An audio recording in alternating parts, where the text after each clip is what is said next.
Bonjour à tous, merci pour votre accueil au sein de la Cité de l'économie.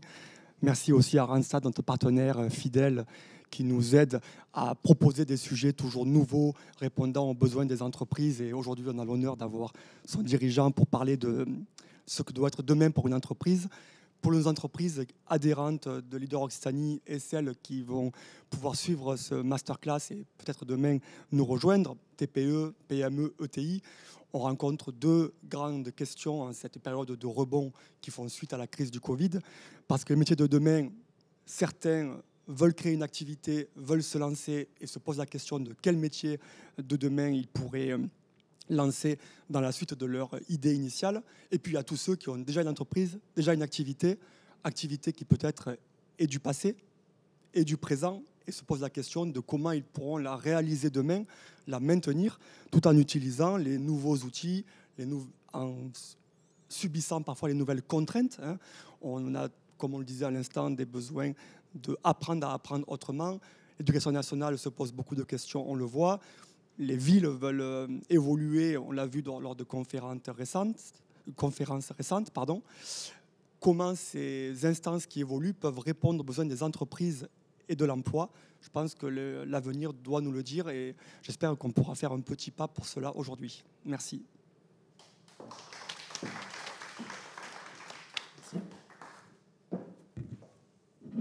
Donc beaucoup de pression sur mes épaules, enchanté de vous voir tous aujourd'hui. J'ai adoré ce film que j'ai vu en entrée et le mot qui m'a le plus plu à la fin de ce film, c'est la dernière phrase qui est « il va peut-être falloir qu'on fasse plus d'humains ». Et c'est quelque chose sur lequel je viendrai un petit peu plus tard, puisque la notion d'avoir plus d'humains dans un monde qui, on parle d'automatisation, de technologie, etc., est peut-être aussi une des solutions qui est devant nous en termes de qu'est-ce que va être le métier de demain. Je vais essayer d'aller sur l'ensemble des sujets que vous avez demandé, la diversité, le type de métier, le type de contrat, etc. Et en fait, je vais essayer de suivre dans la présentation un flux qui va commencer par une question sur quel est en fait le type d'emploi et le type de contrat qu'on va avoir. Et après, je reviendrai sur les compétences. Donc, je vais partir un peu comme ça. Et j'espère que vous allez me suivre tout le long. Et je ne vais pas pouvoir répondre à toutes les questions en 25 minutes, parce que j'ai un gros 25 minutes juste là. Mais je vais faire de mon mieux. Peut-être avant de commencer, vous donner une idée de ce qu'est le groupe Randstad, mais en 30 secondes, et pas pour vous parler de l'ensemble du groupe, mais pour vous parler du fait que je suis aujourd'hui en face de vous, non seulement en tant qu'un prestataire de services dans les relations RH, mais aussi en tant que dirigeant d'entreprise d'une société qui a les mêmes problèmes que l'ensemble des clients avec lesquels on travaille. Et donc, ce dont je parle et ce dont je vais vous parler aujourd'hui est à la fois un résumé de ce qu'on voit, auprès de l'ensemble de nos clients, mais ce qu'on voit aussi, nous, en interne, et comment nous, on traite ou comment on réfléchit en fait à ces situations, puisqu'on n'est pas hors sol, on est vraiment dans le sol, et il faut que nous aussi, on soit dans la capacité d'attirer les bonnes personnes, de les intéresser, de les former, de leur permettre de pouvoir avoir des évolutions et de faire en sorte qu'ils soient toujours à jour de leurs compétences pour pouvoir avancer vers le futur. Donc Randstad, pour vous donner une idée de mon périmètre, c'est à peu près entre 14 et 16 000 personnes qui sont dans le groupe, 4 000 personnes du côté Randstad et le reste du côté d'une ESN, donc une entreprise de services numériques qui s'appelle OSI et dont j'ai la responsabilité au niveau mondial. Quand je dis mondial, c'est pour que ça passe bien. En fait, c'est très européen. Mais voilà, ça vous donne un peu une idée. Et dans la partie OSI, ce ne sont pratiquement que des ingénieurs. Donc, ingénieurs à la fois dans l'informatique et ingénieurs dans l'ingénierie, la mécanique, etc., etc. Donc, un grand nombre de personnes pour lesquelles on se pose énormément de questions de nous-mêmes sur quel est le futur, comment on va travailler, qu'est-ce qu'on peut faire pour vous. Donc, redéfinition du travail pour commencer, les compétences à une ère d'automatisation et qu'est-ce que c'est et quel est l'impact en fait du marché de travail durable. Vous verrez sur 2 ou 3 slides des informations qui sont aussi sorties d'une étude qu'on a fait en partenariat avec l'OCDE, puisqu'en tant que leader mondial des RH, on nous demande de donner de l'information et de la data sur ce qui se passe. Donc j'ai pris quelques slides de l'OCDE en même temps. Redéfinition du travail, on en a parlé, vous avez entendu ça dans la vidéo. La question, c'est vraiment qu'est-ce qui a changé?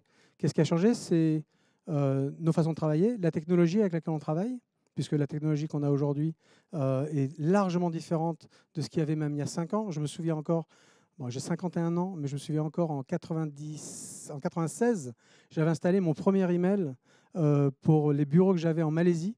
Et j'avais l'impression à l'époque d'être waouh, le roi du monde. Et c'était un email par bureau qui disait info@kualalumpur.my, info@pj, etc. Et aujourd'hui, si on disait à quelqu'un l'email que vous allez avoir, ça va être un email info générique pour l'ensemble de l'équipe, tout le monde vous regarderait en vous disant waouh. Et à l'époque, on a l'impression de faire un énorme bond en avant. Donc on parle beaucoup de formation, on parle beaucoup d'acquis de compétences, mais il y a aussi beaucoup de choses que l'on fait dans la vie de tous les jours qui nous apprennent à changer notre manière de travailler. Un des gros sujets que j'ai par exemple avec l'ensemble de nos employés et nos services informatiques, c'est de dire, en tant que consommateur, mettons-nous dans les pieds d'un consommateur. En tant que consommateur, nous attendons tous aujourd'hui d'avoir une expérience, ce qu'on appelle Apple Simple. Il faut que ce soit simple. Il faut qu'on puisse cliquer 2-3 fois et qu'on soit capable en fait, d'arriver là où on veut.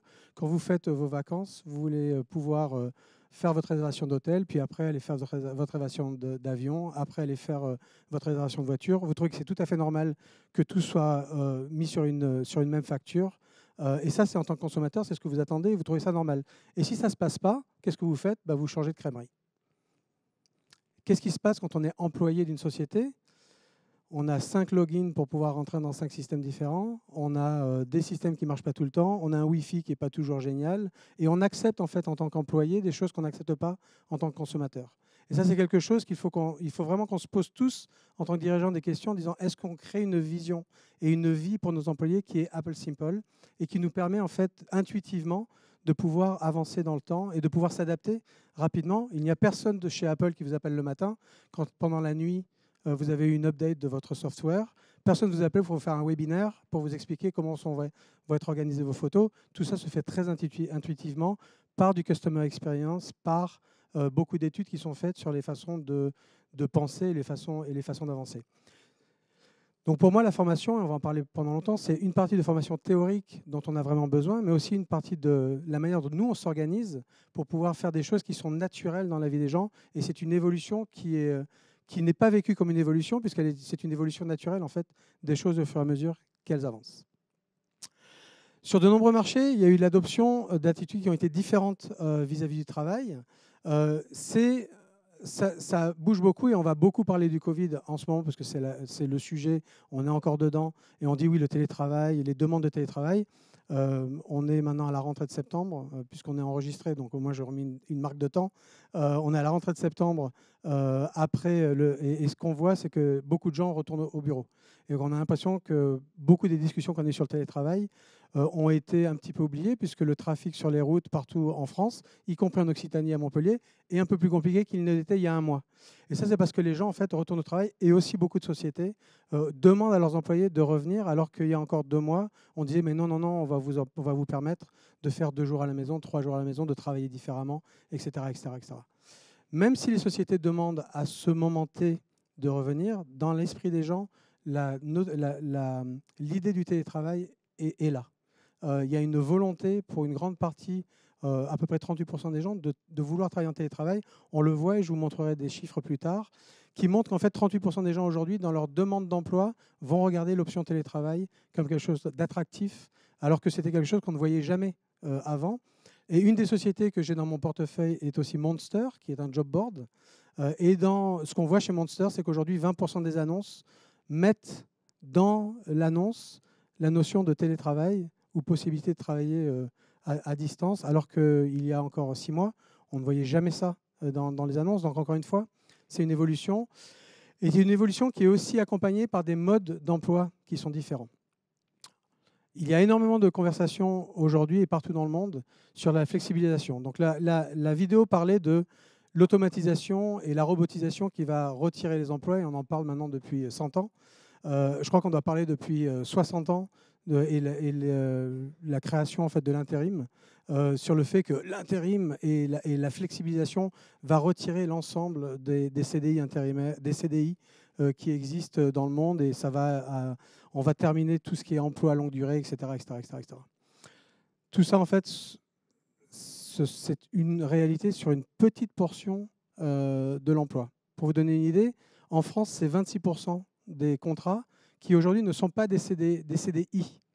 Et c'est une proportion qui n'a pas largement changé depuis très, très, très, très longtemps. Et je vais vous montrer un peu la différence qu'il y a là-dedans. Et à l'intérieur de ça, uniquement 3% des gens en France travaillent en intérimaire. 3%. En fait, c'est un petit peu moins. C'est 2,1. Je vais vous montrer les chiffres exacts.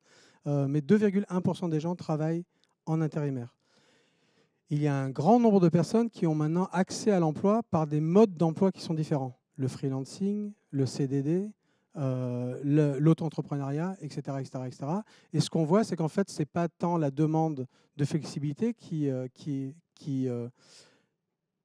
augmente, c'est la façon d'aller vers l'emploi qui change. Qu'est-ce qui fait qu'aujourd'hui, on va être auto-entrepreneur et que demain, peut-être, on va être freelancer et que peut-être le jour d'après, on va prendre un CDD parce qu'on va faire une mission de 6 mois et qu'après, on va repartir en CDI qui, aujourd'hui, est aussi protecteur en fait, que l'intérim, ou l'intérim est aussi protecteur que le CDI sur une période de temps. Et après, non, je veux ressortir de ça et je vais faire quelque chose d'autre. Et on le voit aujourd'hui, après le Covid, avec beaucoup de gens qui se posent des questions. Donc, vous êtes à Montpellier, vous avez beaucoup de gens qui arrivent à Montpellier parce qu'ils ne veulent plus habiter dans les grandes villes et qui veulent se relocaliser vers le sud. On pourra revenir sur ce sujet-là un peu plus tard, parce que ça va créer, à mon avis, des problèmes à 2-3 ans à échelle de temps. Mais on voit des gens qui se relocalisent et on voit des gens qui changent de façon de travailler et changent de mode d'emploi puisqu'ils ne vont plus vouloir leur CDI, ils vont vouloir faire du freelancing, par exemple, ou ils vont leur monter leur propre société. Et certaines de ces formes d'emploi, particulièrement les indépendants, ont aussi beaucoup aidé à la création de nouvelles entreprises et à la revitalisation de beaucoup du tissu économique de certaines régions. Donc, comme vous le voyez, ça, c'est les chiffres 2020 en France. Donc, ce n'est pas de chez nous. Hein, je les ai pris de l'INSEE. Et comme vous voyez là, 2,1% au total, c'est de l'intérim. 75% des contrats sont des contrats CDI. On parle beaucoup des jeunes aussi. Et on dit les jeunes, oh, ils ne veulent plus faire du contrat. Alors, moi, j'ai peut-être des enfants qui sont différents du reste du monde. Mais quand je parle à mes enfants ou aux amis de mes enfants, et j'aime bien rester avec des jeunes, donc comme ça me donne l'impression d'être jeune, mais en plus, ça me garde au contact. Ils ont quand même beaucoup d'amis. Et quand je leur parle, qu'est-ce qu'ils veulent? Ils veulent un CDI. Ils veulent une société qui va s'occuper d'eux. Ils veulent du développement. Ils veulent plein de choses, en fait. Et je crois que le contrat, j'ai eu la chance hier de parler avec des étudiants d'école, et je crois que le contrat moral qui existe entre une société et un employé a changé dans le temps. Ce ne sont pas tant les aspirations des gens qui ont changé, c'est la technologie qu'on utilise qui, elle, a changé et nous permet de pouvoir bouger d'un poste à un autre beaucoup plus facilement qu'on pouvait le faire avant. Si vous vous souvenez du bon vieux temps, il fallait ouvrir un journal, il fallait couper des annonces, il fallait envoyer des lettres.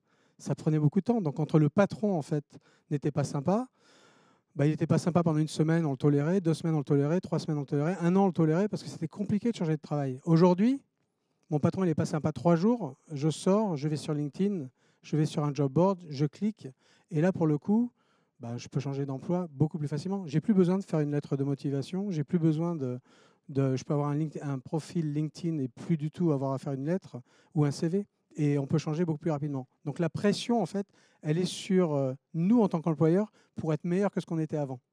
Et donc l'attente des employeurs, c'est d'être meilleurs que ce qu'on était avant. L'attente des employés, c'est d'être beaucoup plus accompagnés dans justement la formation et la carrière que ce n'était avant. Et c'est là où, en fait, où le changement existe. Et si on est capable de faire ça, on est capable de garder les gens. J'ai eu une expérience personnelle, en l'occurrence en Asie. Je suis arrivé en Asie en 93 en Malaisie. Et on m'avait dit il te sera impossible de garder les gens en CDI, puisqu'en fait, c'est un marché de l'emploi où il n'y avait pas de chômage. Et tu perdras 30-40% des gens très rapidement, puisque dès que tu vas dire quelque chose de pas bien, ils vont partir quelque part ailleurs. Et en fait, ce que j'ai fait, c'est que je me suis attelé à bien les traiter. Et à les traiter comme des humains, et à les traiter personnellement, et à tous les connaître, etc., etc., etc., etc. Mon turnover sur 5 ans a été de 5%. Et je n'ai perdu aucun des managers. Et il y en a encore qui sont encore là, et ça fait 25 ans que je suis parti. Mais on avait créé cette culture-là. Ce qui manque, en fait, ce n'est pas tant le contrat qui est important, c'est la façon dont on s'engage dans le travail qui est importante. Et on a aujourd'hui un panel de contrats qui sont à notre disposition pour pouvoir travailler. Mais comme je dis très souvent, je dis le CDI, maintenant pour moi, le CDI, c'est un contrat de 3 ans en fait. Puisque les gens arrivent, Et puis au bout de 2 ans, ils se disent est-ce que j'ai eu ce que j'ai voulu? Si j'ai pas eu ce que j'ai voulu, je vais commencer à bouger. Et la 3e année, c'est presque comme un moment politique. J'ai fait 1 an pour découvrir, 1 an pour être le meilleur possible. La 3e année, c'est soit vous me proposez quelque chose d'autre, soit je vais partir ailleurs. Donc pour moi, le CDI devient de plus en plus du côté employé un contrat à terme défini. Je trouve que c'est dommage. Mais encore une fois, c'est la responsabilité de l'employeur de créer des carrières successives pour nos employés. Et si on arrive à faire ça, on arrive à garder les gens. Je vais vous donner l'exemple du CDI intérimaire. On parle de changement de façon de travailler. Le CDI intérimaire a été une des avancées, à mon avis, sociales importantes en France, puisqu'on était dans un monde binaire pendant très longtemps où il n'y avait que l'intérim ou le CDI. On est passé après avec tout ce dont je vous ai parlé. Et très récemment, on a créé le CDI intérimaire qui permet de pouvoir mettre des gens en contrat dans l'intérim avec plein d'avantages. Premier avantage, on oblige la société, donc par exemple une société comme Randstad, à faire de la formation pour ces gens-là et à les monter en compétences. Très important, et le CDI intérimaire pour nous, et je vais vous montrer un exemple un peu plus tard, nous permet en fait de pouvoir monter les gens en compétences en amont des besoins qu'un groupe de sociétés peut avoir sur des bassins d'emploi. Comme ça, on leur permet de pouvoir avoir plusieurs expériences, de pouvoir décider ce qu'ils veulent faire, potentiellement en termes d'employeurs, mais aussi en termes de métier, et de les former pour pouvoir les passer d'un endroit à un autre en fonction des montées et des baisses de charges qu'un bassin d'emploi peut connaître naturellement. Ils ont accès à tout un tas de bénéfices, congés payés, revenus mensuels, etc. Donc comme un CDI normal, et en plus, ils ont toute la variété. À mon avis, une très grande avancée qui n'est connue qu'en France. Donc je suis rentré en France, moi, il y a 15-16 mois. J'ai découvert le CDI intérimaire en arrivant ici. J'ai trouvé que c'était génial. Et je vais vous montrer un exemple plus tard dans la présentation de quelque chose qu'on a fait autour du CDI intérimaire qui, à mon avis, devrait être étendu partout dans le monde. Et je suis le premier avocat de ça. On appelle le centre de gestion des compétences. Et ça reviendra sur le domaine de la formation. Et je pense que c'est une approche qu'on devrait avoir au niveau public, au niveau privé et nécessairement au niveau mondial. En parlant des travailleurs indépendants, encore une fois, là j'ai pris un slide qui est sorti de la recherche sur l'OCDE. Il y a un développement du travail indépendant qui est de plus en plus chez les personnes les plus qualifiées. Vous avez aujourd'hui devant vous les chiffres au niveau européen et vous voyez que tous les ans, en fait, il y a une augmentation du nombre de travailleurs indépendants dans les métiers les plus qualifiés. C'est une tendance qui, à mon avis, ne va pas s'arrêter. Mais comme vous voyez, elle s'est accélérée très rapidement au début, particulièrement avec la création de l'auto-entrepreneuriat en France. Donc il y a eu 1 million de personnes qui se sont mis à l'auto-entrepreneuriat très rapidement. Mais ce qu'on voit, c'est que l'auto-entrepreneuriat en France il y a une dichotomie. Il y a des gens qui sont très éduqués qui se sont mis dans ce statut-là. Et il y a des gens qui sont beaucoup moins éduqués qui se sont mis dans ce statut-là pour pouvoir faire des métiers qui sont un peu plus simples, je dirais, les coursiers, les VTT, les Uber, etc. Et la difficulté qu'il y a dans ce type de travail indépendant-là, c'est la préparation à l'avenir. Et la conversation que j'ai avec la majorité des gens que je vois, c'est si vous partez dans du travail indépendant, qui à mon avis est une des sources vraiment positives pour le futur, c'est comment vous vous protégez aussi pour votre futur, en termes de retraite, en termes d'argent que vous mettez de côté pour les jours un peu moins bons, en termes de préparation, en termes de formation, en termes de tout l'accompagnement en fait, que vous n'aurez pas en travailleur indépendant et que vous devez vous créer vous-même.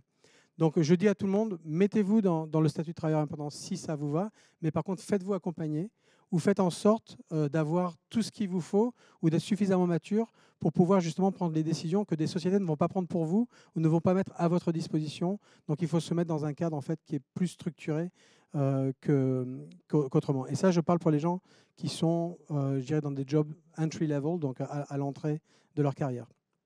Pour les personnes plus qualifiées, ce qu'on voit aujourd'hui, donc je vais vous prendre l'exemple d'Ausy. Pré-Covid, nous avons 3500 à peu près ingénieurs qui travaillent pour nous en France. Pré-Covid, on avait à peu près 10% de nos ingénieurs qui étaient des freelancers. Post-Covid, au fur et à mesure qu'on sort de post-Covid, on a à peu près aujourd'hui 25% de nos 3500 personnes qui sont en freelance. Et plus on va avancer, en fait, et si je prends l'exemple allemand, on a à peu près 60-65% de nos ingénieurs en Allemagne qui sont freelancers. plus on va avancer et plus on va voir que sur des métiers comme l'engineering, sur des métiers comme l'IT, on le voit nous dans les métiers de la santé par exemple, on voit de plus en plus de gens qui se mettent à leur compte dans les métiers de kinésithérapeute, dans les métiers d'infirmière, dans tous ces métiers-là, parce qu'en fait il y a tellement de travail que se mettre en entrepreneuriat n'est plus un risque. Puisqu'on a toujours du job qui vient, et donc on gagne plus d'argent, on a moins de contraintes, on peut choisir, et on retrouve en fait tout ce je parlais avant, c'est-à-dire on retrouve la diversité d'emplois, on retrouve la capacité d'aller d'un employeur à un autre, on retrouve une espèce de liberté, et on a du job qui rentre très très très régulièrement. Et donc on le voit de plus en plus dans ces catégories de personnes les plus qualifiées. Et c'est des demandes qu'on entend nous de plus en plus et qui nous posent des questions en tant que société RH. Qu'est-ce qu'on fait nous? Qu'est-ce qu'on peut faire nous pour créer en fait des plateformes qui sont adéquates pour pouvoir gérer justement cette demande de travail indépendant qui va, à mon avis, grossir de plus en plus dans les mois et les années qui viennent. Je n'ai pas du type d'emploi, mais je voudrais aussi vous parler de ce qu'on appelle le marché invisible. Et pourquoi je voulais vous parler du marché invisible? Parce que ça, c'est quelque chose qu'on oublie très souvent. On parle beaucoup des offres d'emploi et de ce que font les entreprises. Mais là, vous avez une carte de France, en fait, du nombre d'emplois qui sont trouvés par le biais de quelque chose d'autre qu'une annonce formelle, formatée, etc., etc. Et vous voyez qu'en Occitanie, 43% des gens trouvent un emploi par le réseautage. Et comment on trouve cette data? On trouve cette data en analysant l'ensemble des métiers et des postes qui sont mis en ligne sur des sites de sociétés privées et sur les job boards. On vérifie qu'on ne compte pas les mêmes deux fois. Et après, on compare ça avec les chiffres de la DARES, parce qu'on est tous obligés de déclarer le nombre de contrats qu'on a signés et le type de contrat. On vérifie avec les chiffres de la DARES et on fait une comparaison entre l'ensemble des postes que nous, on voit et l'ensemble des contrats qui ont été signés. Et donc, on est capable de vous dire quel est le marché invisible. Pourquoi je dis ça? Je dis ça parce que justement, dans un monde de plus en plus automatisé ou prétendu de plus automatisé et de plus en plus technologique, l'humain reste hyper important. Il reste hyper important dans notre façon de travailler et dans notre connexion aux autres. Et il reste hyper important dans notre façon d'évoluer dans nos carrières. Hélas, en tant qu'humain, qu'est-ce qu'on fait? Généralement, on arrête de faire du networking le jour où on commence à travailler. Dès qu'on commence à travailler, on se dit c'est bon, je suis arrivé, j'ai plus besoin de personne, et on commence à être moins approchable. Un fournisseur va vous contacter, ah ben non, j'ai pas envie de lui parler.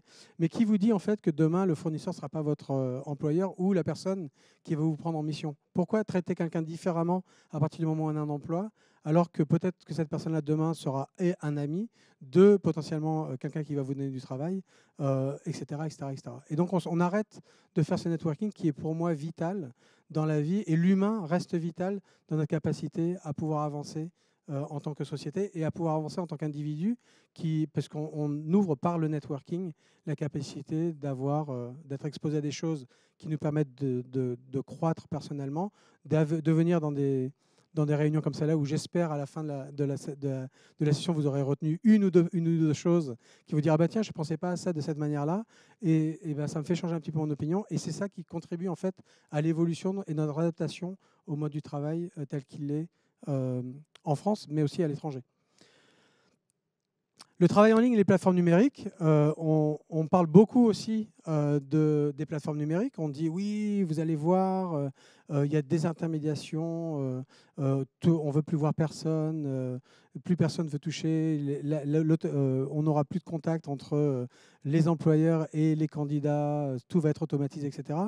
La réalité, c'est qu'aujourd'hui, c'est 2% des adultes en Europe qui travaillent par l'intermédiaire de plateformes. Et dans les plateformes, il y a deux types de plateformes. Il y a des plateformes qui sont des plateformes d'intermédiation de tasks. Task, en français, c'est de projets. Et donc ça, c'est souvent des projets qui sont faits à l'étranger. Donc on va dire, voilà, j'ai un projet marketing à faire, je voudrais un nouveau logo. Je le mets sur une plateforme et j'attends en fait d'avoir quelqu'un qui va me dire, voilà, pour ce prix-là, je suis prêt à faire votre logo. Mais vous ne savez pas cette personne où elle est. Elle peut être en Inde, elle peut être au Pakistan, elle peut être en Australie, elle peut être aux États-Unis. Ce qui vous intéresse, c'est d'avoir le job que vous voulez être fait à un coût particulier et souvent à un coût moindre. Ça, ce sont des plateformes qui existent.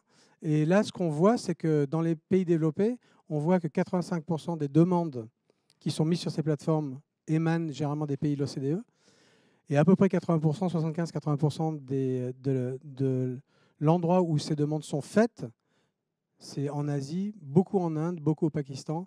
Et donc, beaucoup de questions à se poser sur la délocalisation des métiers et de certaines compétences sur des endroits qui ne sont pas, qui sont pas ici. Et comme on le dit aussi, le télétravail, j'en reparlerai un peu plus tard, c'est une notion qui est très bien, mais il ne faut pas tout télétravailler. Parce que tout télétravailler veut aussi dire que potentiellement, on n'a peut-être pas besoin de vous à l'endroit où vous êtes. Alors ça a plein d'avantages, puisqu'on se dit, tiens, mon marché maintenant, pour recruter les gens, n'est plus mon marché local, mais potentiellement un marché national, ce qui est très bien. Mais c'est aussi, tiens, mon marché national, ça devient aussi tout le marché francophone. Alors on a de la chance, on parle français, on n'est pas aussi exposé que des Anglais, mais dans un marché anglophone, le marché anglophone est très très large, et là pour le coup on peut partir en dehors de l'Europe, et on peut partir dans des endroits largement plus loin. Mais sachez donc qu'il y a cette plateforme-là d'externalisation, et il y a une autre plateforme qui est les plateformes où on met les gens en contact pour des emplois. Et donc ça c'est à peu près 1% pour l'un, 1% pour l'autre. Donc ce n'est pas encore des grosses tendances. Et nous, ce qu'on voit dans notre métier, c'est qu'en fait, les gens ont des aspirations à faire ça, ils ont des aspirations à utiliser ces plateformes, mais on ne voit aucune plateforme qui est capable aujourd'hui d'accélérer parce qu'il manque aujourd'hui l'humain. Et encore une fois, je reviens toujours sur le même sujet, l'humain doit rester au centre de tout ce qu'on fait.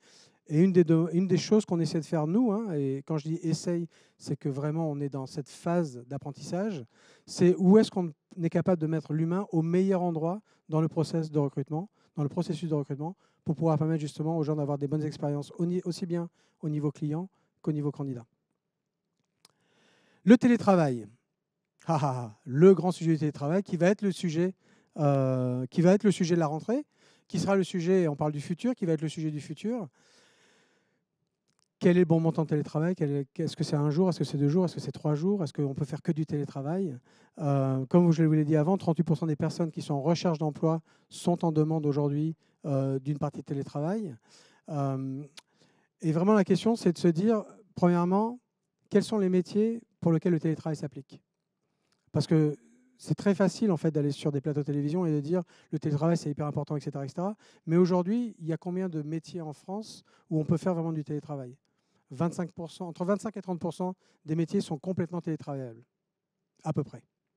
Mais après, quand on est infirmière, télétravaillable, c'est un peu plus compliqué. Quand on est aide à domicile, un peu travaillable, c'est un peu compliqué. Serveur en restaurant, un peu plus compliqué, etc., etc. Et là, on parle de grandes poches d'emploi où en fait ces métiers-là ne sont pas télétravaillables. Donc, première question, c'est de quoi on parle?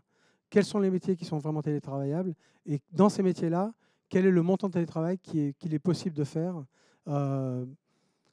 Et je crois qu'il faut recadrer un peu ce débat-là. Parce que si on ne recadre pas ce débat-là et qu'on ne donne pas ces informations-là, on peut rentrer dans des conflits entre les gens dans une même société. Alors on a déjà des conflits je dirais, normaux par le biais des métiers qu'on a. C'est-à-dire qu'en fait, les vendeurs, on croit qu'ils ne travaillent pas, puisqu'ils font que aller au restaurant avec les clients et sortir et être sur la route, donc ils ne travaillent jamais. Les gens du marketing, on ne sait pas ce qu'ils font, donc, etc. Et nous on travaille très dur. Et moi, je vais prendre l'exemple de chez Randstad, par exemple. On a un siège où télétravailler quand on est au siège, aucun problème. Par contre, en agence, c'est beaucoup plus compliqué, puisqu'on est obligé de recevoir du public.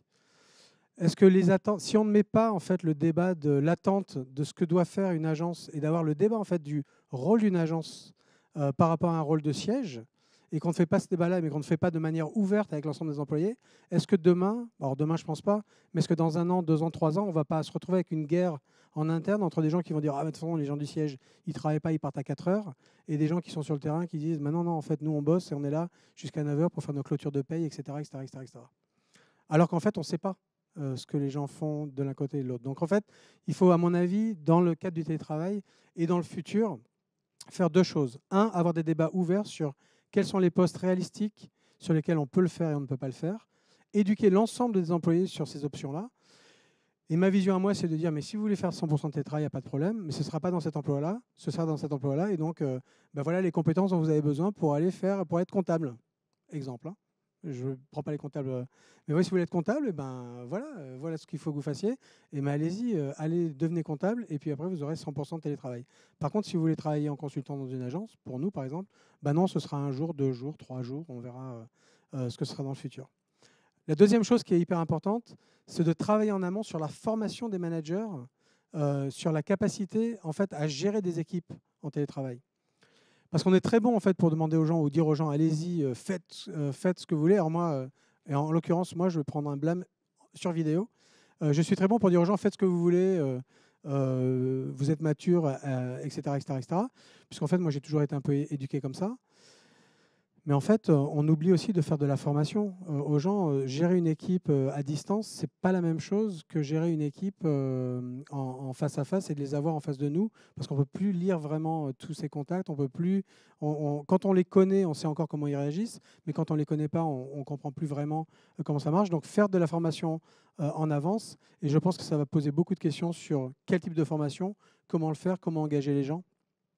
Est-ce que les formations vont être beaucoup plus courtes pour garder les gens pendant une demi-heure très très intéressés et le faire par petites séquences, plus que des grandes messes de 2-3 heures, etc., qui n'en finissent plus. Et ça, c'est vraiment des questions qui vont arriver dans le futur et qui vont changer, à mon avis, durablement la façon dont on engage les gens avec nous. Idem, pour le futur, comment on va faire nos engagement surveys, nos questionnaires qu'on envoie à nos employés pour savoir s'ils sont bien ou pas dans l'entreprise. Nous, on a pris le pas, par exemple, de faire des questionnaires tous les 3 mois. Avant, c'était une grande messe annuelle où on demandait aux gens est-ce que vous vous sentez bien dans l'entreprise, etc., etc., etc. Et j'avais toujours l'intention de dire en fait, ça, c'est une photo. Je sors, il fait beau, je prends une photo de la place de la Comédie, c'est magnifique. Il est midi, le soleil est là, bam, magnifique. Par contre, si je reviens à 5 heures et qu'il y a un orage et que je suis au même endroit 5 heures plus tard et que je reprends la même photo, ce n'est pas la même photo. Et pourtant, je suis dans la même journée. Donc, est-ce que le modèle de l'engagement survey tous les ans, en fait, est un modèle qui est bon dans un monde qui doit devenir beaucoup plus agile, où on doit avoir des contacts beaucoup plus fréquents avec les gens avec qui on travaille pour pouvoir justement bien vérifier qu'ils sont toujours en accord avec ce qu'on essaie de faire. J'espère que je commence à vous poser quelques petites questions. Il faut passer de la gestion des ressources humaines. Alors, il y a eu avant la gestion du personnel. C'était très administratif. On est passé à la gestion des ressources humaines. Maintenant, c'est la question de est-ce qu'on peut gérer en fait la richesse humaine. Beaucoup de débats. On est aujourd'hui dans un débat de vie au travail, vie perso. Est-ce qu'il y a une balance entre la vie au travail et la vie perso? Est-ce que c'est vraiment le débat d'aujourd'hui, mais est-ce que ça va être le débat de demain? À mon avis, le débat de demain, ça va être est-ce que en fait, ma vie professionnelle m'enrichit suffisamment pour aussi pour être un bénéfice dans ma vie personnelle? J'ai expliqué aux jeunes hier que de manière personnelle, en fait, je ne fais pas de différence entre ma vie personnelle et ma vie pro, puisqu'en fait, j'apprends des deux, et les deux, en fait, sont tellement mélangés que mes clients deviennent mes amis deviennent mes clients. Aller faire du sport avec des clients, c'est plus faire du sport avec des clients, c'est faire du sport avec des amis, c'est de la vie personnelle. Donc, je ne sais plus mettre la barrière, en fait, entre ce qui est perso et ce qui est pro, puisqu'en fait, quand j'aime les gens, je les aime pas parce qu'ils sont mes clients, je les aime pas parce qu'ils sont... je les aime parce que je les aime. Alors, je les aime... platoniquement, hein, mais j'aime les gens. Donc, et si demain, avec les personnes qui travaillent avec moi, on peut aller faire des soirées et tout, mais ok, je serai toujours leur patron, mais c'est du perso. Il faut que je sache revenir après dans un mode pro quand il faut prendre des décisions qu'il faut prendre, mais il faut savoir faire la différence à ce moment-là. Mais le reste du temps, je vais envie de passer du bon temps avec des gens avec qui j'ai envie d'être. C'est aussi simple que ça. Donc, est-ce qu'on est capable aujourd'hui d'enrichir les gens aussi bien au niveau personnel qu'au niveau pro? Et quel est le rôle que nous, société, et ça c'est une question que je me pose et que je pose à tous nos clients, est-ce qu'on est capable aujourd'hui de dire on va investir pour les autres? Est-ce qu'on est capable de dire on va former des gens et honnêtement on va les former en sachant que vous savez quoi? Dans 1 an, en fait, ils sont partis, mais c'est pas grave, parce qu'en fait, on leur a donné des outils, des armes qui vont leur permettre d'être des meilleurs humains là où ils vont être, et ils se souviendront en fait du fait que quand ils sont passés chez nous, ils sont arrivés d'une certaine manière, et quand ils sont sortis en étant mieux que ce qu'ils étaient en arrivant. Et ce que je dis à tous les gens qui commencent chez Randstad, quand j'ai l'occasion de les voir, c'est de leur dire, vous savez, vous allez être avec nous pendant 6 mois, vous allez être avec nous pendant 2 ans, pendant 5 ans, pendant 10 ans. Moi, ce que j'espère, c'est qu'en fait, pendant cette période-là, on aura été capable de vous marquer et que quand vous vous retournerez, vous direz quand même, c'était top. Et vous allez garder un contact, vous allez faire plein de choses. Parce que c'est ça, en fait, la contribution que nous, société privée, on doit avoir dans le monde de demain, qui va être un monde, en fait, d'enrichissement perpétuel, qui devrait être un monde d'enrichissement perpétuel, et pas uniquement de garder ses talents pour soi-même. On va parler un peu compétences. Je regarde au niveau du temps. Je vais passer là-dessus assez rapidement, puisqu'en fait, c'est l'utilisation des robots. Et de la vidéo, on a très bien parlé. On parle beaucoup, en fait, de plus en plus de robots. Donc, il n'y a plus d'emploi. Et en fait, ce qu'on voit, c'est que vous voyez par zone, hein, Asie, Australie, on est passé... Et je dis toujours ça pour l'Asie, en fait, parce que j'y ai passé 30 ans. 26 ans, pardon. Et 26 ans de ma vie a été en Asie. Et donc, j'ai vu l'Asie passer de rien à tout. Mais ils sont passés de rien à tout. C'est-à-dire qu'ils n'ont pas passé par les étapes intermédiaires de rien à tout. Et j'en rigole tout le temps, puisque, par exemple, si vous ouvrez je vous challenge de le faire, si vous ouvrez un ordinateur portable au fin fond d'une hutte au Cambodge, vous aurez du Wi-Fi. Ici, des fois, je me promène au Puy-en-Velay. J'étais au Puy-en-Velay le week-end dernier. Je marche 3 mètres, j'ai plus de service du tout. Je remarche 3 mètres, j'ai 3G. Je remarche encore 3 mètres, j'ai une barre de 4G. Je remarche encore 4 mètres, j'ai 4 barres. Mais il ne faut plus bouger, en fait. Et je suis dans un pays hyper développé. Alors que je vais dans des pays qui sont comme ça, où je me dis, bah non, il y a des arbres, c'est en fait en bois, il y a des huttes, voilà, je paye 10 € la nuit et j'ai du Wi-Fi. Et je ne me pose même pas la question et ça marche. Ils ont eu la chance, en fait, de bénéficier de l'ensemble des technologies qui ont été développées. Et maintenant, bien sûr, ils développent les leurs, mais de passer, en fait, de beaucoup moins que nous à autant, voire mieux que nous, puisqu'ils sont passés directement à la technologie du futur ou des technologies du futur sur lesquelles nous, on arrive maintenant au fur et à mesure. Ils n'avaient pas la legacy que nous, on a en Europe. Mais on voit qu'en Europe et en Amérique aussi, l'utilisation des robots existe de plus en plus. Et ce qu'on voit, j'étais chez un client hier, ce qu'on voit, c'est que l'utilisation de la robotisation, aujourd'hui, c'est beaucoup pour faire des choses que les humains avaient tendance à faire avant de manière répétitive, qui avaient beaucoup de risques sur la santé. Un exemple tout bête de hier matin, je ne dirai pas le nom de l'employeur, mais il faisait des sacs, et les sacs, il en faisait 2000 par jour. Et donc, il y avait des personnes qui prenaient les sacs du conveyor belt et qui les mettaient, sur la palette, qui les mettaient comme ça sur la palette. Tout ça a été automatisé, puisqu'ils sont passés de 2000 sacs par jour à 20 000 sacs par jour. Et à 20 000 sacs par jour, en fait, on blesse les gens. À 2000 sacs, on ne les blesse pas. À 20 000, on les blesse. Et quand on arrivait à un niveau, en fait, de rotation qui était trop élevé pour un humain, ils ont pensé à de l'automatisation pour pouvoir justement faire ça. Et ils ont toujours le même nombre d'employés qu'ils avaient avant. Par contre, la personne qui est là, elle n'est plus là pour faire que ça. Ils sont maintenant capables de travailler sur l'ensemble des métiers qu'il y a à l'intérieur de l'usine. Et donc, l'ensemble des employés maintenant ont été monter en compétences pour pouvoir être un coup recevoir les biens dont ils ont besoin, un coup faire de la production, un coup aller vérifier que les machines marchent, etc. etc. Donc l'automatisation nous pousse à faire des choses différemment. Si je reviens sur nos métiers à nous, la technologie a pollué le monde du recrutement. Et moi, je suis peut-être le seul, j'espère pas, mais je suis peut-être le seul à dire qu'en fait, la technologie a, entre guillemets, tué le monde du recrutement, puisqu'en fait, on n'est plus dans la relation humaine comme on devrait l'être. On est dans une relation de chiffres et on a, pour vous donner un exemple chez Randstad, entre 60 000 et 90 000 candidatures par mois. Il est impossible physiquement de demander à l'ensemble de mes équipes de ne traiter que les candidatures qu'on reçoit, parce qu'il est très facile aujourd'hui d'aller appuyer sur des boutons pour dire voilà, je veux... Donc la technologie est là, elle est facile, on a une interface qui est plus facile, mais qui d'entre vous, quand demain vous allez envoyer 20 demandes d'emploi, qui d'entre vous attend une réponse?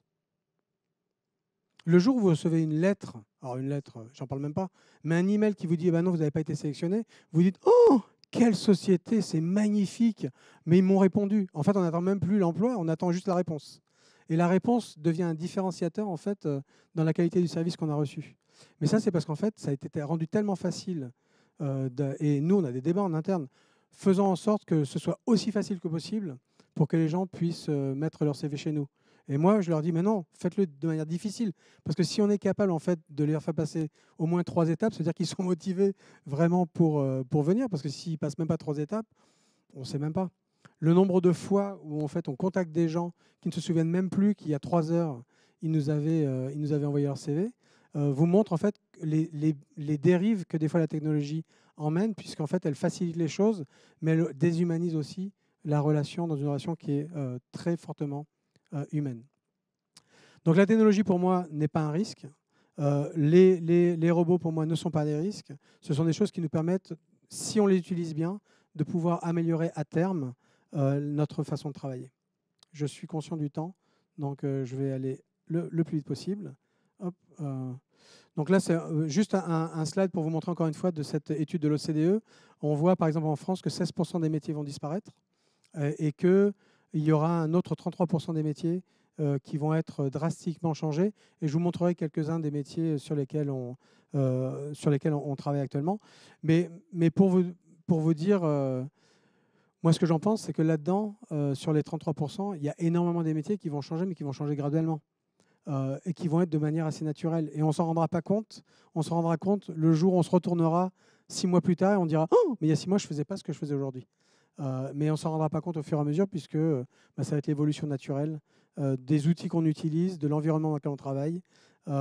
Qui vous aurait dit, il y a 15 mois, 16 mois, qu'on aurait pu faire les meilleures clôtures financières d'une société comme Randstad où on fait 3,6 milliards de chiffre d'affaires. Les meilleures clôtures financières qu'on ait jamais faites, c'était en période de Covid, quand tout le monde était à la maison. Si on avait dit ça avant le Covid en disant « mais allez tous travailler à la maison, on fera des meilleures clôtures financières », tout le monde nous aurait dit « non, mais vous êtes malade, on ne peut pas faire ça ». Et en fait, ben oui, c'est ce qui s'est passé dans la vraie réalité. Je pense que vous l'avez déjà entendu beaucoup de fois, mais de plus en plus de demandes qui vont être dans le futur, c'est esprit critique, créativité, intelligence émotionnelle. La plus grosse demande, et quand je dis la plus grosse demande, c'est avec des lettres capitales sur le « la ». La plus grosse demande qu'on a aujourd'hui de l'ensemble de nos clients, et donc en capital là et ensemble en capital, c'est le savoir-être. Alors bien sûr, il y a des métiers où il faut une compétence technique. Je suis passé sur le slide du STEM pour aller plus vite. Il y a des métiers de compétences techniques, il y a beaucoup de choses où il faut être très pointu. Mais la plus grosse demande qu'on a aujourd'hui, c'est donnez-nous des gens qui sont capables d'avoir une bonne attitude et qui sont capables de venir tous les jours et sur lesquels on peut compter et qui ne vont pas nous planter du jour au lendemain. Et nous, on va les former. La compétence de demain, les compétences de demain vont être autour de ça. J'ai eu la chance, quand j'étais basé en Australie, de travailler sur ce qu'on appelait des clusters de métiers. Donc, on avait identifié en fait 7 clusters de métiers sur lesquels on disait si on est capable de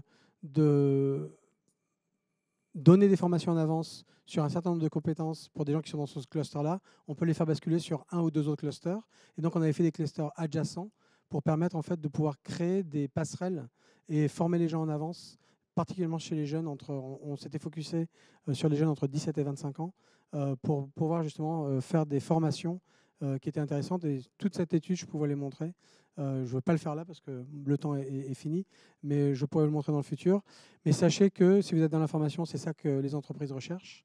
Et c'est ce que vous devez essayer de générer. C'est ce qu'on doit essayer, nous, de générer dans le futur, parce que c'est vers là qu'on va aller. Alors, je reviens un petit peu sur les mots de skilling. On entend reskilling et upskilling. Quelle est la différence? Reskilling, c'est je vais aider des gens à changer de compétences pour changer de métier complètement. Le upskilling, c'est je vais prendre des gens qui sont dans un métier aujourd'hui et je vais leur donner des compétences supplémentaires pour qu'ils restent en fait au top de ce qu'ils sont capables de faire et potentiellement en avance. Deux conversations différentes et deux choses qui sont hyper importantes. Et je vais pas aller sur l'ensemble du slide parce que là, j'ai pris des exemples de ce qu'on essaie de faire nous à notre échelle et on sait que ça marche. Il y a 2-3 choses que je vais faire sur ce slide-là, c'est parler du mot accompagnement. La plus grande notion, la plus importante et la notion la plus importante pour demain, c'est d'arrêter de faire des choses qui ne sont que dans le temps présent, mais de le faire dans une période de temps d'accompagnement. On est capable aujourd'hui d'aider les gens dans la formation et d'aider les gens à monter de compétences et d'aider les gens dans les transferts d'un métier à un autre ou dans le bien-être de tous les jours par l'accompagnement et par l'accompagnement sur une durée de temps. Alors que très souvent, ce qu'on a tendance à faire, c'est de faire ah, vous avez besoin de quoi? Vous avez besoin d'une licence pour pouvoir aller conduire un poids lourd, on vous donne la licence et puis après, oh, bon, bah, c'est bon, il a sa licence, on ne s'occupe plus de là. Mais en fait, ça ne s'arrête pas là, il ne faudrait pas que ça s'arrête là. Si on ne fait que ça, en fait, on aide les gens à faire du spot check, mais on ne les aide pas sur le long terme en fait, à savoir où ils vont aller. Pendant 7 ans, j'ai accompagné des gens qui avaient perdu leur emploi. Donc pendant 7 ans, j'ai fait beaucoup de restructuration et beaucoup d'aide aux personnes qui avaient changé d'emploi. Qu'est-ce qu'on voyait on aidait 70 000 personnes. Donc pour vous donner un peu une idée du nombre de personnes de lesquelles je parle, 68% des gens qu'on aidait changeaient de carrière après être passés entre nos mains. 68%. Parce qu'en fait, ils s'étaient dit, j'ai fait toute ma carrière, en fait, mais je n'ai pas fait ma carrière par choix. J'ai fait ma carrière parce que ça a été opportuniste et je suis tombé dans un secteur et puis j'ai rencontré des gens, ils m'ont tapé sur l'épaule, je suis arrivé là. Mais en fait, maintenant que j'ai du temps, que j'ai un petit peu d'argent, je me posais vraiment la question de est-ce que j'aime ce que je fais, est-ce que c'est vraiment ce que j'ai envie de faire, etc., etc. Et en fait, ce qu'on voit avec le Covid aujourd'hui, ce n'est rien d'autre que ça. Des gens qui se sont retrouvés à la maison en se disant mais qu'est-ce que je fais en fait tous les jours ils n'avaient pas un coach pour les accompagner à ce moment-là. Ils se sont retrouvés tout seuls chez eux, potentiellement avec leur femme ou avec leur chien ou leur mari ou le chat. Et ils ont eu des discussions philosophiques sur quel est le sens de la vie sans être accompagnés. Quand on accompagne les gens, ce qu'on rend compte, c'est non, en fait, j'aimerais faire quelque chose d'un peu différent. Et nous, c'était 70% des gens sur un total de 70 000. Donc, pour vous donner vraiment une idée. Et donc, pour moi, sur ce slide-là, le plus important, c'est l'accompagnement. Est-ce que nous, en tant qu'employeurs, on est capable d'accompagner nos gens dans leur processus de formation et dans leur processus de maturation en fait, de leur projet personnel. Et il faut qu'on soit aussi capable d'accepter que des fois, le projet personnel n'est pas le projet de la société et que eux et nous, à un moment ou à un autre, on dit voilà, c'est fini et il faut qu'on y aille et il faut qu'on soit OK avec ça. Ce qui n'est pas la logique d'un dirigeant d'entreprise qui veut garder tout le monde. Et dans son équipe, quand on a quelqu'un de bien, on veut le garder, on ne veut pas le partager. Alors qu'en fait, il faut ouvrir toutes les portes et donner les opportunités aux gens. Et je pense que dans le monde de demain, on va voir ça de plus en plus. Parce que si on ne le fait pas, on sera forcé de le faire parce que les gens partiront. Ça, c'est le monde de demain. Le centre de gestion des compétences, quelque chose qui est, encore une fois, très important pour moi et que je veux démontrer de manière tangible, particulièrement au service public, qu'en fait, en gérant les gens sur un bassin d'emploi, alors il y a bien sûr la mobilité, je parlerai de la mobilité rapidement, mais dans le futur, si on est capable d'identifier les besoins d'un bassin d'emploi et qu'on est capable, à partir de ça, d'identifier quelles sont les compétences qu'une personne doit avoir pour pouvoir survivre sur ce bassin d'emploi en amont, en fonction de la formation qu'ils ont, on est alors capable, dans le cadre d'un accompagnement, encore une fois, le mot accompagnement est hyper important, dans le cadre d'un accompagnement, on est capable de pouvoir les bouger d'une société à une autre ou de les orienter d'une société à une autre en fonction des montées et des baisses de charges. C'est ce qu'on essaye de faire, nous, pour nos CDI intérimaires. Donc on parlait des CDI intérimaires au début on en a 7200 aujourd'hui en France.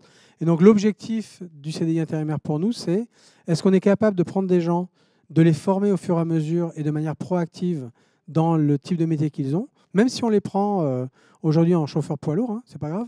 Demain, ils seront peut-être techniciens de maintenance, puisqu'on a besoin de plein, mais pour qu'ils deviennent en fait de chauffeurs poids lourds à techniciens de maintenance, qu'est-ce qu'ils ont besoin de faire, à quoi ils ont besoin d'être exposés, est-ce qu'on a besoin de techniciens de maintenance sur ce bassin d'emploi, si oui, où, et qu'est-ce qu'on va faire comme formation pour pouvoir avancer.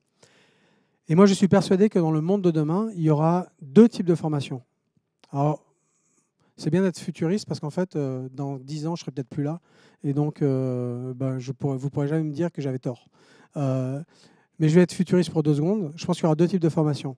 Il y aura les formations qu'on fait aujourd'hui qui sont des formations des formations de qualification, des écoles de commerce, etc., où on donne des acquis en fait, pour que les gens puissent aller à l'emploi avec une base dont la moitié, ils ne vont pas s'en servir, et l'autre moitié, je disais aux étudiants hier qu'en fait, je suis sorti d'une école de commerce et je ne savais pas la différence entre un bilan et un compte de résultat. Je suis quand même patron d'une société qui fait un peu de chiffre d'affaires. Mais j'ai appris, en fait, et je leur disais hier, en fait, j'ai appris à utiliser les autres autour de moi pour me dire en fait, les bonnes solutions. Et j'avais un diplôme d'études supérieures comptable, administratif et financier. C'est quand même pas mal.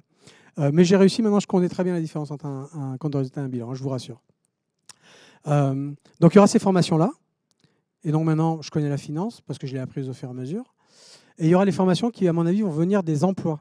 C'est-à-dire qu'il faut qu'on soit beaucoup plus réactif avec la capacité de voir quels sont aujourd'hui les besoins ou demain, mais quand je dis demain, c'est-à-dire dans 6 mois, parce qu'on ne connaît pas en fait les métiers de demain. Moi, je peux vous dire encore, futuriste, j'ai un slide. Hein. Oui, voilà les métiers qui vont arriver dans 10 ans, mais personne ne le sait. Nous, on ne le sait pas. Il est injuste de demander à des instituts de formation de penser en avance les métiers de demain parce qu'ils ne le savent encore moins que les employeurs qui ne savent pas en fait quel métier existe chez eux demain. Par contre, ce qu'il faut qu'on fasse et qu'on soit largement meilleur, c'est comment on arrive à faire des formations très rapidement une fois qu'on a identifié les besoins. Je vais vous donner un exemple. Il y a 8 ans, 9 ans, combien de personnes savaient que le data insights, donc l'utilisation de la data, allait être importante? Aussi importante qu'à l'explosion qu'on a eue jusqu'à aujourd'hui, parce qu'on n'en trouve pas des data scientists. On en cherche, on n'en trouve pas. Qui savait à l'époque que data scientist allait être le truc qui allait arriver en 2022? Il fallait beaucoup. Cybersécurité. Qui pensait que la cybersécurité, quand on était tous sur Internet à l'époque et on avait des virus, c'est pas grave, etc., que la cybersécurité, avec toute la criminalité qu'on a, ça allait exploser autant que ça. La question vraiment pour moi, c'est de dire, est-ce que nous, entreprises RH, est-ce que nous, employeurs, on est capable d'identifier ces grosses demandes qui vont arriver et de très très très rapidement dans le process, identifier les meilleures populations qui sont adeptes à pouvoir passer et à faire ces transitions? Data scientist, comptable. C'est peut-être pour ça qu'il n'y a plus de comptables d'ailleurs. Ils sont peut-être devenus tous data scientists. Je ne me suis pas posé la question. Mais en fait, on se pose la question, on devrait se poser la question. Quand on est comptable, on est bon avec les chiffres, on sait analyser, on devrait pouvoir... si on fait des formations, on peut devenir data scientist. Vous savez quoi, messieurs les employeurs? Des data scientists, vous n'allez pas en trouver. Par contre, si vous trouvez des bons comptables qui réfléchissent comme ça, et que vous les formez sur ces outils-là, vous allez vers les data scientists de demain. Est-ce que vous êtes prêts à les accompagner sur 3 mois pour justement... Et ça, c'est des choses qu'il faut qu'on fasse beaucoup plus rapidement qu'aujourd'hui. Aujourd'hui, ça prend des années-lumière pour pouvoir valider des process de formation, trouver des financements, etc., etc., etc., etc. Et en fait, on passe des vagues à un moment où il faut qu'on soit beaucoup plus agile. Et je pense que c'est ça le futur de demain. Et je pense que les bonnes questions se posent, puisqu'il y a tellement d'argent dans la formation qu'à un moment ou à un autre, on va se poser ces questions-là en termes de temps. Et l'autre question qu'on essaie de résoudre, et à mon avis, on est vraiment au début de la conversation, parce que ça, il va falloir qu'on puisse le résoudre pour demain. Comment on arrive à donner aux gens les bonnes orientations pour qu'ils fassent les bonnes formations? Il y a aujourd'hui des milliers de formations en ligne. Si je veux me mettre sur Coursera, edX, il y en a 150 000 des plateformes, je peux trouver des formations gratuites, payantes, pas chères, un peu de partout dans le monde. Mais est-ce que je vais faire une formation parce que ça me plaît? Ou est-ce que je vais faire une formation parce que ça va me faire quelque chose de vraiment différent dans mon monde de demain à moi? Et il n'y a pas aujourd'hui, il y a beaucoup de formations d'un côté, il y a beaucoup d'analyses des gens de l'autre, particulièrement en interne avec potentiellement des bilans de carrière, etc.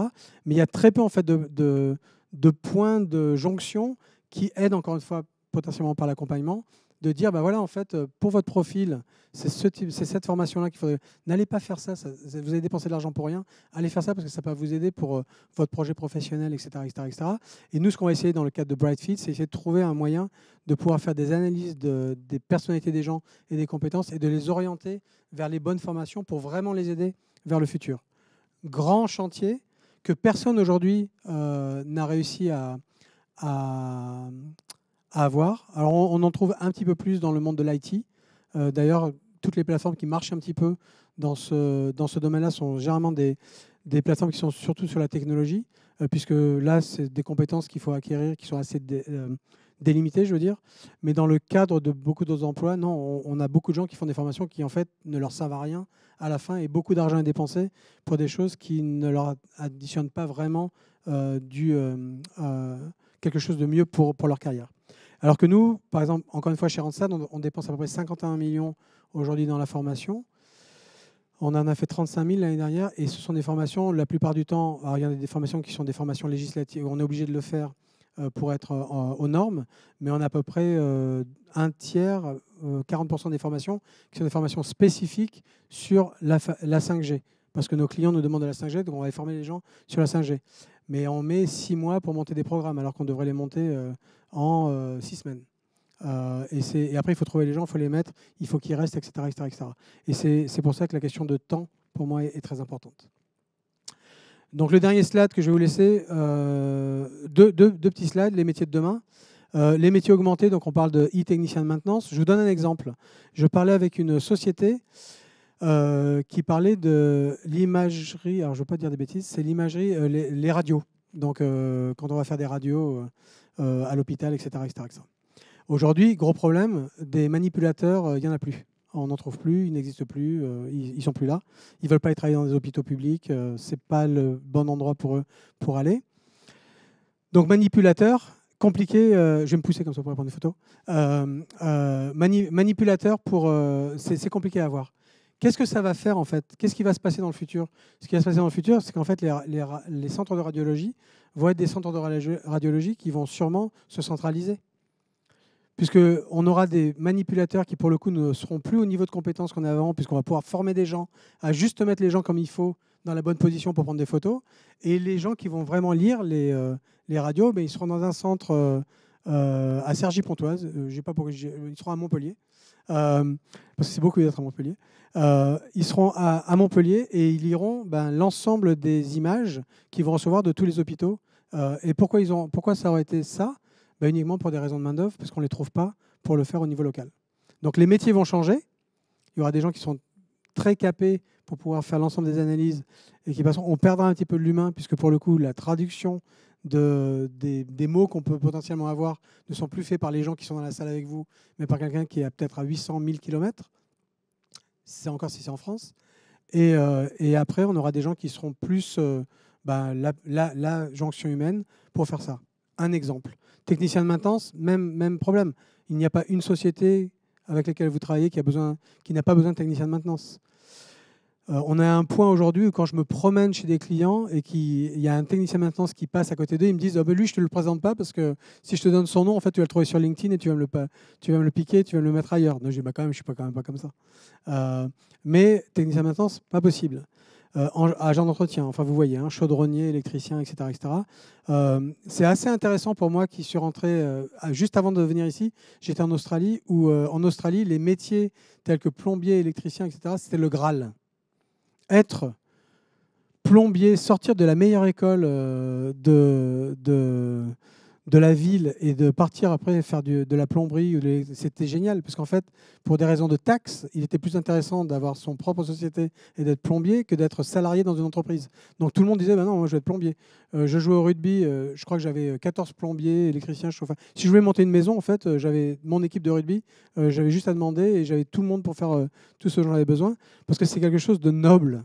Et j'arrive en France, en fait, où on est encore en fait, dans ces gains dans cette revalorisation de ces métiers-là qui sont hyper importants. Et aujourd'hui, on a des vrais besoins et un manque de personnes formées à l'origine. Métier revisité, data analyst, comptable. Comptabilité, personne n'en parle, mais comptable aujourd'hui, on n'en trouve plus. La paye, des gens dans la paye, hyper difficile à trouver. Le nombre de métiers qui sont en tension aujourd'hui, alors qu'on a 7-8 millions de personnes au chômage, est hyper important. Et les métiers inventés, tout ce qui est métier dans l'intelligence artificielle, on en parlait ce matin, donc de la sensibilisation sur l'intelligence artificielle est importante. Tout ce qui va être avec de la data, l'Internet of Things, e-sport, environnement, etc., etc. Mais je pourrais être plus détaillé que ça un peu plus tard. Dernière chose, le marché du travail durable. Je vais passer sur la mobilité pour des raisons de temps, mais sachez que sur la mobilité, on a 50 millions de personnes aujourd'hui, enfin pré-Covid, on avait 50 millions de personnes de plus qui travaillaient à l'étranger qu'on en avait il y a 10 ans. J'ai eu la chance et le bonheur d'être à l'époque, en 91, quand je suis parti de France, on était dans la minorité les gens qui partent à l'étranger. Donc j'ai eu la chance en fait d'être du côté des pays receveurs de Français. On en a parlé très rapidement ce matin au petit déjeuner. Quand je suis arrivé en Malaisie, on était 500 blancs, 500 000 blancs. Je dis blanc parce qu'on était blancs. Et on était dans un pays où il y avait beaucoup de couleurs, donc blanc, on se voyait dans la rue. Et dès qu'on se voyait, en fait, on se parlait. Oh, tu viens d'où? Qu'est-ce que tu fais? Etc. etc., etc. Et c'était une expérience géniale. Maintenant, on se promène dans les rues de Kuala Lumpur, on fait même plus attention. C'est mix. Je suis arrivé en Malaisie, en Australie, on était 6000 Français enregistrés au consulat. Quand je suis parti, on était 120 000. Qu'est-ce que ça veut dire tout ça? Ça veut dire que les gens, en fait, ont pris l'habitude en fait, d'aller dans des endroits, beaucoup par des Working Holiday Visa. Ils trouvent des endroits, ils commencent à travailler. Et maintenant, on a 50 millions de gens, pas que des Français, qui travaillent quelque part ailleurs en fonction de l'adéquation des métiers et des besoins qui existent. Et la meilleure PR, la meilleure société de communication qu'on a pour la France, ce sont les Français qui travaillent à l'étranger. Parce que les Français qui travaillent à l'étranger sont connus pour être des travailleurs, intelligents, ouverts, très bien formés et qui bossent. Toutes les images que des fois, nous, on ne renvoie pas comme pays dans ces pays-là. Donc moi, ce que je disais toujours, j'étais président de la Chambre de commerce franco-australienne, et je disais, mais regardez les Français, ne regardez pas en fait ce que vous voyez sur les news avec les voitures brûlées, les manifestations, etc. Regardez les Français qui sont chez vous, et est-ce que vous les trouvez bien? Ah ouais, ils sont géniaux, etc. Ben voilà, en fait, c'est ça la France. C'est pas ce que vous voyez, c'est pas ce que vous voyez sur les news. Et il faudrait que dans le métier de demain, dans le monde de demain, on soit meilleur en PR sur notre capacité à vendre notre pays. Et sur le marché du travail durable, et je me tais, notre capacité, justement, parce que les métiers deviennent de moins en moins difficiles physiquement, beaucoup de métiers deviennent moins difficiles physiquement, on est capable aujourd'hui de pouvoir être beaucoup plus inclusif dans le type de personnes qu'on peut recruter. On est en train de monter chez nous, par exemple, un centre d'appel et un centre de sourcing où ce ne sont que des gens qui sont en chaise roulante. Parce qu'en fait, on n'a pas besoin qu'ils aillent toutes les 2 minutes visiter un client, monter dans une voiture, etc. etc., etc. Et on a dit, ben voilà, on a besoin d'être inclusif dans notre recrutement. Donc on l'est déjà. Hein. Mais là, pour ce type de poste-là, on va faire en sorte de prendre des gens qui ont une mobilité réduite parce qu'on peut les mettre dans des environnements qui sont très adaptés pour eux. En l'occurrence, on est en partenariat avec une entreprise adaptée. Donc ils ont aussi un centre de médecine, etc., qui est à portée de main. Et on va pouvoir faire du sourcing. Et on a déjà 5 personnes qui sont basées dans la campagne autour de Besançon, qui font du sourcing pour toute la région et toutes les agences de ce coin-là. Et dès qu'on va pouvoir, on va le mettre à échelle. Et ça montre qu'en fait, non seulement on a aujourd'hui, grâce au télétravail, la possibilité d'aller chercher des gens à des endroits qui n'étaient pas ceux qu'on avait avant, on a aussi, par le biais des changements du type de travail qu'on a et de l'exposition qu'on a ou non à des problèmes physiques, on est capable aussi d'aller chercher des populations qui sont importantes. Et je ne vous raconte pas l'effet que ça a sur le moral des gens dans le réseau d'agences. Si vous allez aujourd'hui dans toutes les agences qui sont autour de Besançon, dans le Doubs et autres, le fait qu'on ait cette équipe-là booste le moral des équipes qu'on a dans nos agences. Parce que vous voyez, nous, on est inclusif, on travaille, ils bossent aussi bien. Et en plus, on se sent bien parce que justement, dans le cadre de la demande qu'on a pour le futur, c'est de travailler justement avec un environnement plus inclusif. Notre société est en accord avec ce qu'on veut. Et ben, c'est génial. Ça nous donnera encore 3 mois, 6 mois, 1 an de plus de longévité au sein de Randstad. J'espère que ce sera 10 ans. Mais si on peut commencer par 1 an, ce sera déjà très bien. Merci pour votre attention. J'espère que ça a été intéressant. Et je suis prêt à prendre vos questions s'il y en a.